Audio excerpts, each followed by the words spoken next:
Hybrid thinking we've already talked about, and related to that, the for-profit and nonprofit, and the difference in the culture. We'd like to point to this John Kennedy quote that reminds us there is risk and cost to a program of action, but they're far less than long-range risks and costs from comfortable inaction.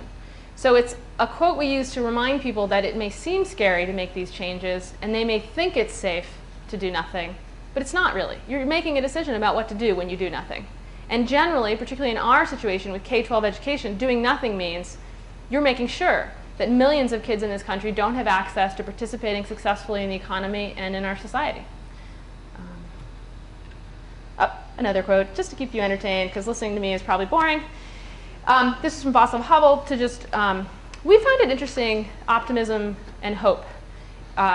We know what we're doing is right, but we're not sure it's going to work out. The fear that it might not work out is not enough to stop us from trying. So those two quotes sort of relate to each other, and for me relate to leadership, because that's sort of our job as leaders, is to be passionate, to figure out what needs to be done, to figure out what's right, and to then be willing to take the risk to make it happen, even though it comes with a lot of risk.